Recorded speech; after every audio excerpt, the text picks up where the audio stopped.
Hello and welcome. In today's episode, we shall be talking about an important beat called Political Reporting Part 1. We have all been watching and reading prominent political journalists reporting on political parties, elections and issues. And now, we shall tell you how you can do it. Helping you along is our subject expert Shikha Gandhi and I am Sakshi Mandwal. We are sure that you will be curious to know what we have on the plate for you today. We have broken up the vast subject of political journalism into two parts. In part 1, we shall be telling you about electoral journalism, a subgenre of political journalism which focuses on covering all phases of elections in an objective manner. We would be educating you about essential skills for covering elections, right from planning electoral coverage, research and reporting on various events connected with political campaigns like party meetings, speeches, rallies, opinion and exit polls, and interviewing politicians.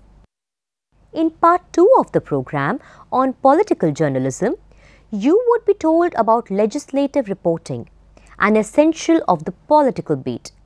You can also expect a lot of detail on writing a political story.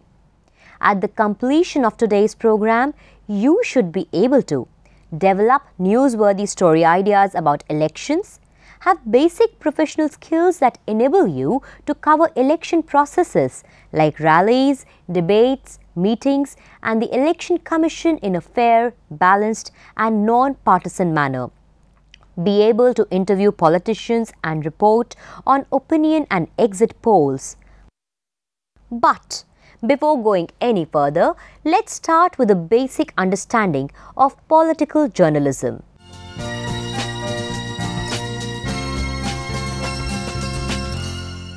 Political journalism is a branch of journalism which deals with coverage of all aspects of politics, elections, government and political power. The beat includes coverage of elections, political issues and the legislatures. Political journalism is a vast subject.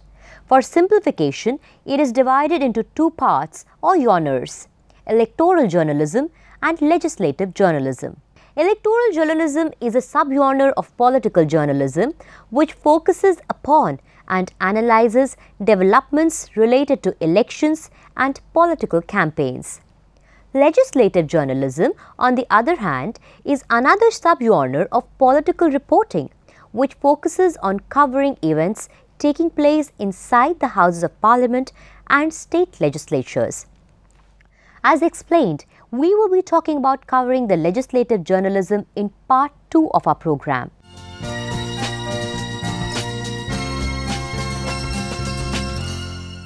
Apart from reporting on politics, elections and governance, a political reporter plays an important role in enhancing access of the common man to political information. How does a reporter do this? A common man does not know what's happening in the Lok Sabha or Rajya Sabha. It is the political journalist who reports on the activities inside these houses. Through their stories from the far-flung areas of the country, political reporters talk about important political developments and help in stimulating debate and dialogue on a variety of issues in the country, like, for example, the utility and viability of the Aadhaar cards. Hence, political journalists act as a bridge between politicians and the public by informing us about new laws and regulations which affect us.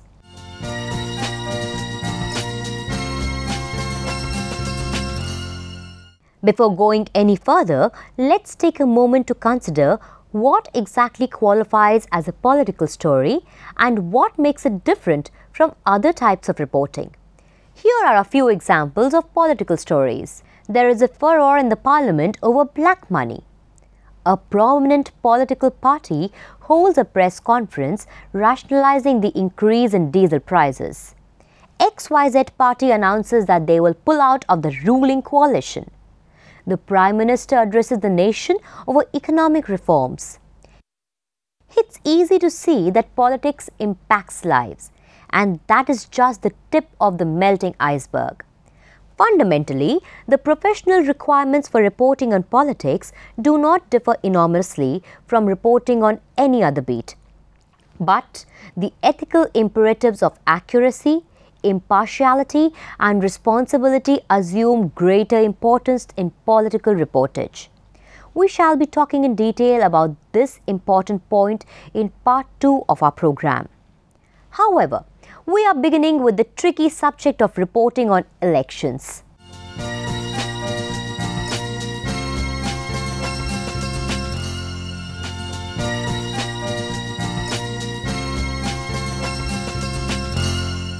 Here is a short list of information and knowledge that a rookie would require to report on elections.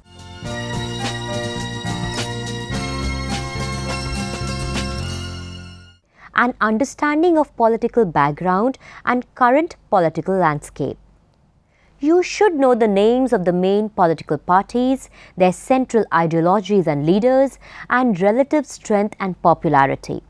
You must also have a basic idea about why is the election being held? What are the issues driving the election?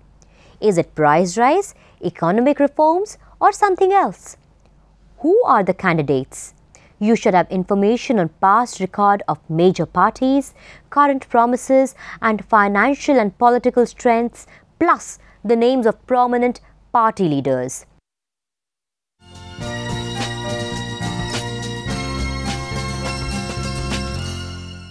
An understanding of the overall electoral process. This includes familiarity with electoral law, media regulations, and media regulation societies like Election Commission, which formulate the rules for conducting a free and fair election. You need to know how the Commission operates and what the election rules are, and to understand if they are being enforced. This would include rules on a minimum percentage of coverage to all political parties or rules about political advertising.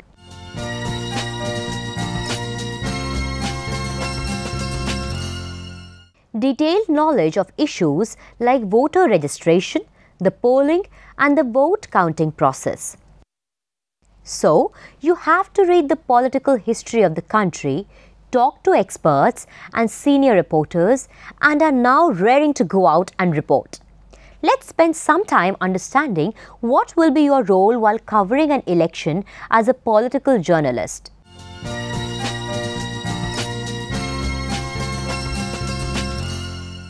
Media plays 3 critical roles in an election.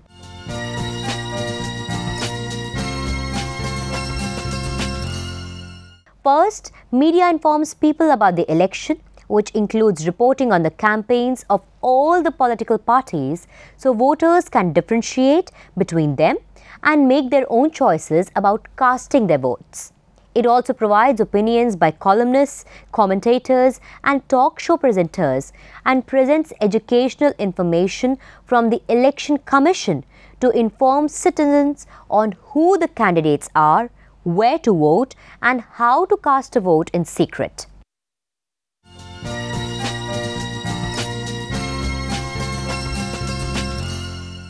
Secondly, media keeps a watch over the fairness of the election campaign and the voting. It is the media's job to report if there is no free speech because some candidates are afraid to speak, or if there is a corruption in election and voting procedures, or if the Election Commission is not doing its job fairly.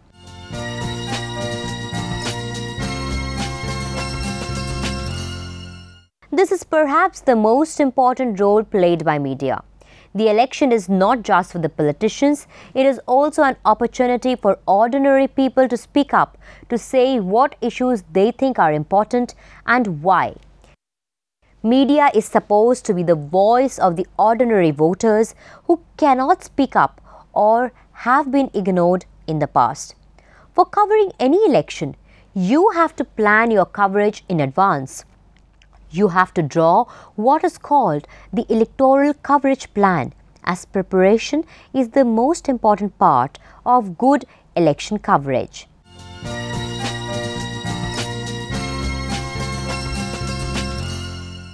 This plan has to be drawn before the campaign, for it helps you to plan in advance and determine what you will cover rather than to react to events.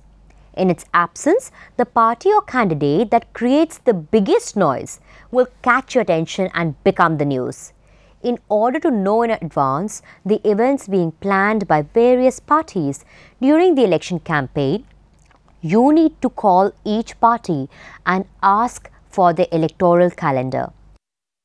You also need to gather information on the location of campaign offices and polling stations.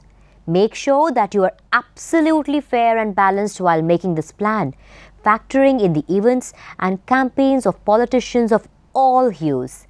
And when you report what one candidate says, make sure to include other candidates' viewpoints also. After drawing up an election plan, you need to strengthen your research base.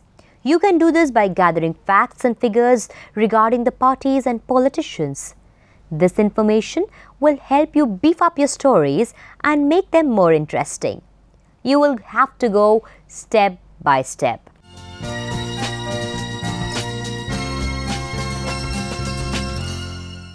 A. Gather names and contact numbers of all parties and candidates and public opinion firms if they exist. B. Put together a list of knowledgeable contacts, commentators, political scientists and specialists on issues likely to be mentioned during the campaign. Some of these will prove invaluable for inclusion in stories during and after the election campaign.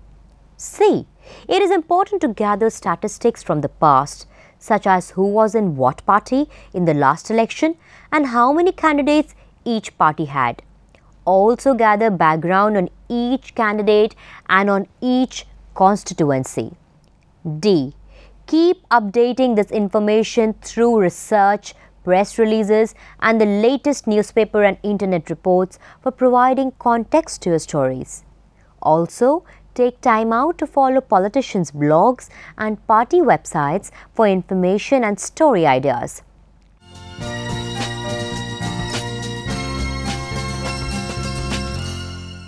An election can be covered in 3 distinct phases, namely reportage before, during and after the campaign. During the campaign period, you can report on at least 3 important subjects, including A. The political parties and candidates. As explained earlier, you can report on how strong the parties running for the present election are, how many candidates they have, etc.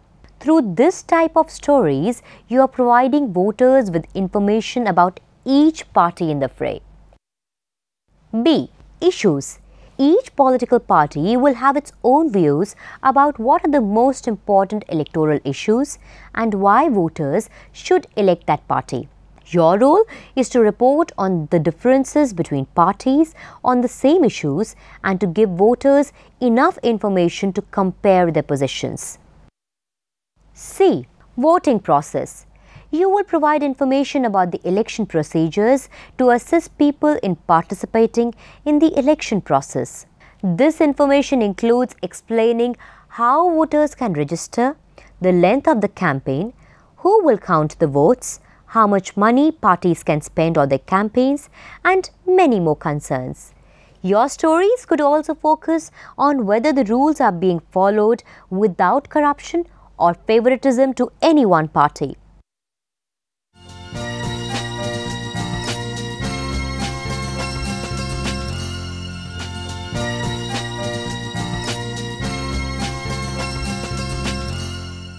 Electoral campaigns are perhaps the most important part of the electoral process.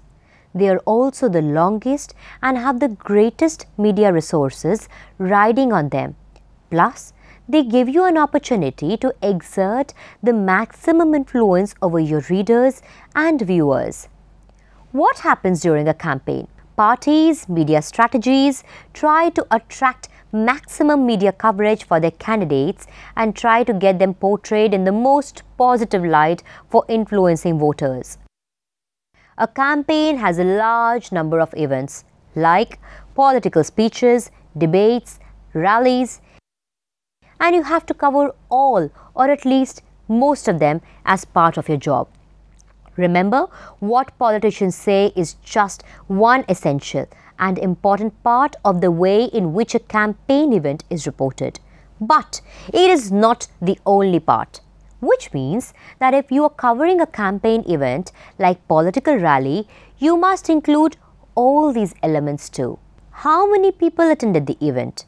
The journalists estimate not that of the organizing party, opponents or police, but all of their views could be included. What was the reaction of the audience to the speeches, both as a group and individually, by talking to them with suitable quotes? What was the reaction of other parties or candidates? Were there any other significant incidents surrounding the event, such as attempts at disruption, heckling of speakers, violence by the audience, and so on?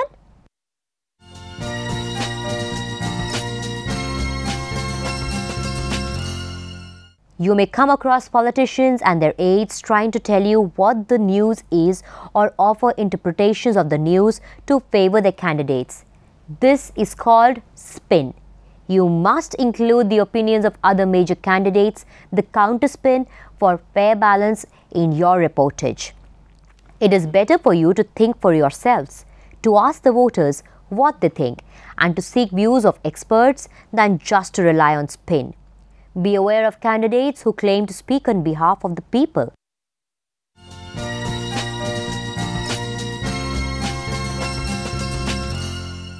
Especially in a campaign, you have a responsibility to ask for clarification so that the story is clear and unambiguous.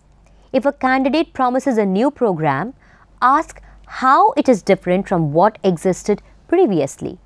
Ask how they intend to achieve it. You are also responsible for asking for details and drawing the information from the candidate.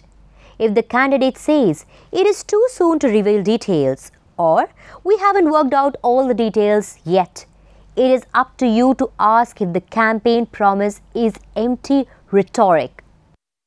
Clever questioning like these can achieve a lot.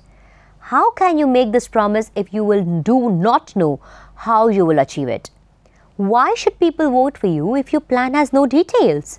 How does this get us out of the crisis?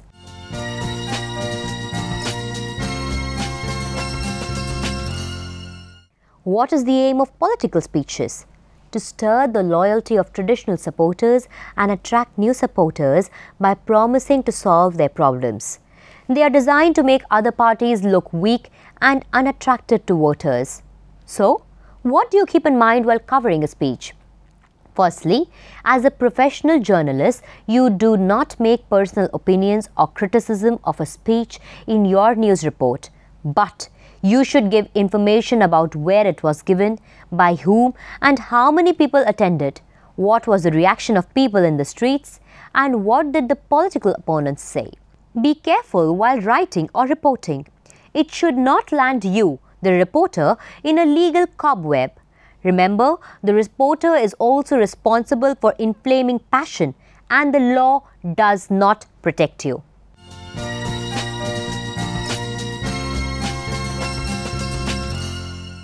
You must prepare yourself well before heading for covering a political rally. We suggest you learn as much as possible about the candidate and know what his or her stand on the main electoral issues are. While at the venue of the meeting, stay with the crowd and move out of the special box to mingle with the people. This will help you interview the locals, their quotes, and their reaction to the candidate. Could be an important part of your story. Next on the list is listening to the candidate's speech. Note down main points and specially look out for whether he or she is repeating his or her usual style. Last but not the least, remember not to leave without finding the lead of your story and provide context. Let us also take some time out here to talk about the lead of a political rally. It will usually focus on one of the two things, A. What does the candidate say at the rally? B. How does the crowd respond to the candidate?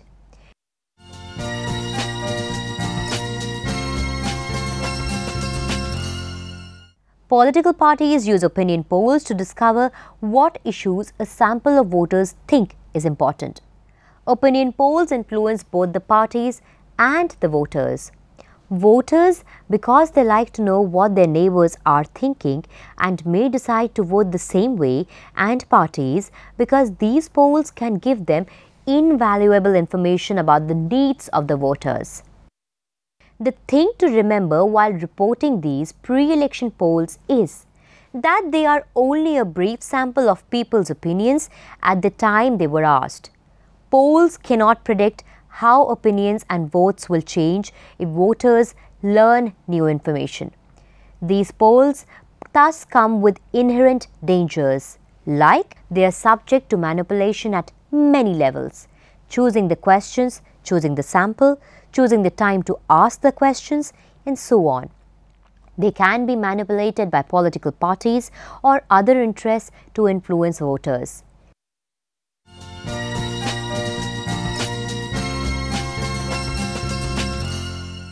The day of voting is a major news event for you, as it is your duty as a political reporter to ensure that every voter has freedom to vote in secret and that all ballots are counted fairly and the results are not tampered with.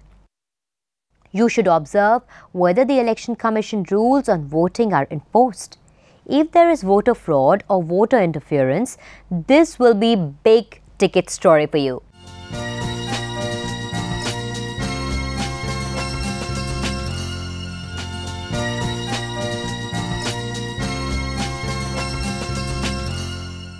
Exit polls are conducted by asking voters whom they voted for as they leave or exit the polling station.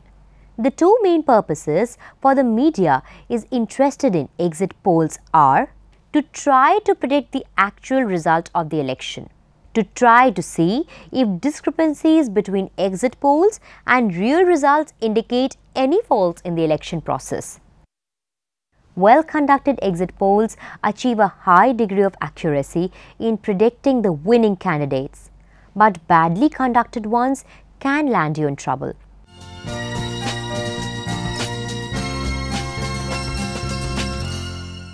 Interviewing politicians is a very important part of your reporting repertoire. Most successful interviews, including politics, are based on 4 fundamental principles. A. Know what your interviewee knows before you interview them. B. Know the point of your interview, what information, story or evidence you are trying to obtain. C. Approach each interview as a conversation between equals and treat all candidates equally. D. No matter how difficult or controversial a question or answer might be, maintain a comfort zone of human dignity or basic courtesy. These could come into play when you are interviewing a candidate with a criminal record. We will now focus on some crucial things you must keep in mind while interviewing a politician. Who, what, when, where, why, and how. These are the 6 basic questions a journalist should ask to report any story. But when interviewing a political candidate, there are 3 questions that produce better answers. The 3 questions begin with the word what, how, and why. What not to do in an interview. A. Asking 2 or more questions at the same time will scuttle the whole interview. If you ask, what is your relationship with Mr. ABC and is there any chance of his returning to power? The candidate will most likely answer only the second question, partly because it's last and possibly because it's easier. B. Don't ask leading questions. These are questions that imply the journalist is right and the politician is wrong. Questions such as, don't you think that? Shouldn't you have done? C. Don't put opinions in a question. It stops the flow of important information and gives the candidate something else to talk about. D. Don't ask questions that include assumptions such as, how did someone like XYZ get elected president? Such an assumption that XYZ was unqualified may be different than the candidate's assumption and will cause the candidate to be defensive and suppress information. Ask instead, why do you think XYZ was elected? E. Don't ask questions that contain trigger or sensitive words. A phrase like, as a hardliner, why did you? Will interrupt your questioning. The politician may dispute your use of the word hardliner and defend his position, and you will have lost the opportunity to pursue your original question. F. Don't use biased words such as, how did you enjoy your meeting with XYZ party? Instead, ask, what did you think of your meeting with the XYZ party? A good interviewer is scrupulously neutral, revealing nothing about his own self but gets the candidate to reveal a great deal. Before we bring today's program to a close, we would talk in detail about the questions that you need to ask yourself before you start writing down your report. A. Is my story complete? Every journalist and editor should ask these questions before reporting election news. B. Is this story accurate? Are the facts and names correct? And do I believe the information is true? C. Is this story impartial and balanced fairly? Does it include both sides? And does it present the news without giving any special favor to one party or candidate? D. Is this responsible journalism? Was this news obtained without bribes or illegal actions? And does it protect sources and not violate the election and press laws? E. Is this story voter focused? Does it have significant news for the voters? Does it present the concerns of voters? F. Is this the whole picture?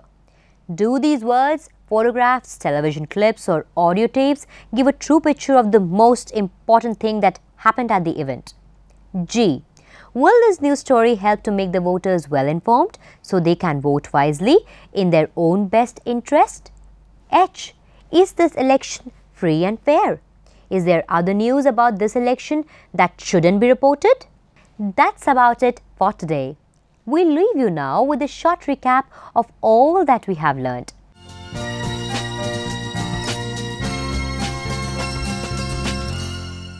In today's program, we have learned to understand the challenges and complexities of reporting on politics in general and elections in particular. We have learned the kind of stories you can report on. Plus, we have given tips on covering various events happening during the three phases of election: pre-election, during the voting process, and after the voting or post-election. Last but not the least, we have learned how to interview politicians and on opinion and exit polls. We would be telling you about writing a political story in the next part of our program on political reporting. Apart from this, we will explain in detail about how you can cover the parliament and legislatives, otherwise called legislative reporting. That is all for today. Thank you and goodbye.